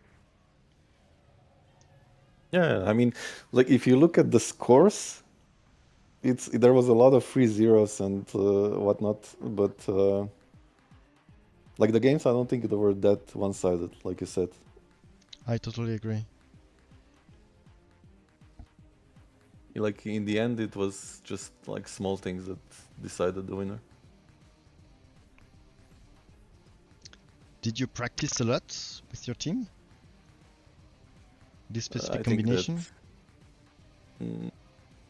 I mean, we played a little, but I was kind of busy, so Chashka was pretty much the one playing all the time. And then He was playing for all of us, for all of you. he was practicing for all of us. And did you practice it with Smurf or against good team? Did you practice your? How did you do to practice your strategy and your combination without like being like spotted? I'm not sure. Like I don't think we were hiding that much. Like we never were like all on Smurfs. It was always at least one or two on mains. But did you practice those combinations too? I mean, sometimes, not all the time, but we at least we practiced like two out of three, if nothing else. So we did like Alarak Statman and then a random third. If that makes sense. But for the compositions, it was more like just theory on paper. Like we would talk as a team. What do you think about this? What do you think about that? And then, yeah. So if people it was want like to a watch, lot of theory crafting. If people want to watch again the games, where can they find Yes, I will put them on. I will put them on YouTube. I swear. Okay, so. And I really wanted to do the viewer, the predictions now, but the third place game still wasn't played, so I'm not sure. Okay, Joe responded, it seems. Okay, I'll show you YouTube again for the people who have just arrived. So we have here the GDSL YouTube. Here we will find all the game. You should go subscribe to this channel. It's for Standard. It's amazing. There's a lot of little tricks, little shorts. I mean, it's very well made. Anything else about the GDSL? Do you want to promote something about the GDSL? Do you still do like I don't know, classes for new players? What is there some GDSL activity that need to be advertised here? No. Okay. I mean, you can always come to our server and ask for advice and stuff. We are happy to help. We are not hoarding anything. Like, we're not hoarding knowledge and stuff. So if anyone wants to, get more into it. Yeah. So even if you're a beginner, you're welcome on this server. I will show you the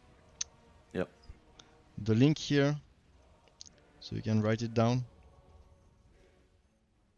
Pew Pew, you talked a lot. I'm not sure if you had other questions. No, those were most of my questions. Maybe I have one. Do you have any POV available, or do you plan on uploading any POV from your team? Because I know that you communicate a lot in vocal, for example, and I We think didn't that other teams record. don't. We didn't record anything. Okay, maybe we should do that next time. We can do that next time, I guess. Yeah, personally, I think it would be very interesting because I know you guys are really at ease when it comes to communicating in game, and the other I think teams kind that's of like that. yeah. That's I think like a big like you have to have good communication with your team. Like if you know, because you have to say when cooldowns are used, when this, when that, when your cooldowns are ready, so everyone can be on board, like, you know, so they can predict. And yeah, I think that's very important.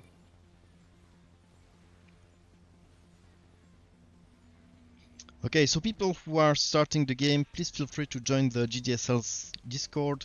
Please feel free to come join the official TIA server Discord. You will find a lot of help here. Ask good players, ask for tips, people will answer you. There's a really nice community. Oh, Yumiye, you offer 10 sub. Thank you very much. It's awesome. Nice. 11. Thank you. I cannot even count. Simai, thank you very much too for the sub, and the community is very nice. I mean, if you like this game, please get interested more in it. Please come to the Discord server. Don't get discouraged, but if people are not nice to you in game, some people are like that, but just ignore it. Try to get better. Hello, Magic Turtle. Hello, Magic Turtle. Oh, there. Hello, Shira. Hello, Us. Thank you very much for Simai for helping me with the overlay. Thank you very much, Us. Thank you very much, Ultimate Fight, for making it work, to making the program.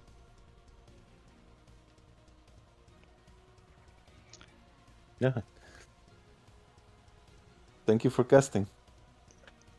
It was my great pleasure. It's hard work. So will there be another game today? That's the big question we're asking right now.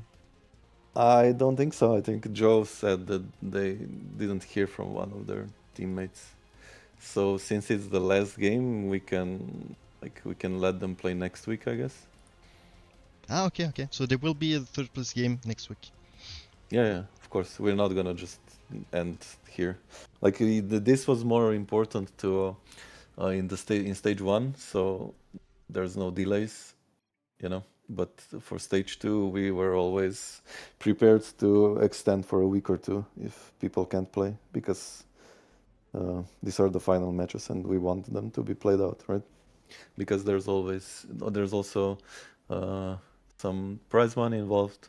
The top 3 teams get the prizes, so the 4th, you know, is like, you know, thanks for participating, but you don't get any money. Yeah, so it's an important match too. So yep. Please subscribe. Please come to the Discord server if you want to know where it is. Please follow my channel. Please clip stuff if you can. You will be able to watch the VOD for a bit on my channel, and when it will be uploaded, it will be on the GDSL YouTube. Do we close the stream right now? Do we need to discuss another thing? Do we need to show another thing? No, we have nothing to. We will do the lottery next week after the games are done. Yeah. So thank you very much, Kachar. Thank you very much, Chashka. Thank you very much for organizing all this tourney. Congratulations for your amazing week. I mean, you were impressive, and you showed some very, very nice play. And congratulations also to the other team. Thank you, Pew Pew, very much for helping me casting. Thank you, Simai, for the overlay. Thank you, Ultimate Fight, for the overlay. I really had a lot of pleasure casting with you guys. Yeah, thank you. And I guess that's it. GG. GG. Pew Pew, I don't hear you. I let you say goodbye to everyone, and then I'll close the stream. Yeah, goodbye everyone. Thanks for coming. Have a great day or night. And see you next Bye-bye. week.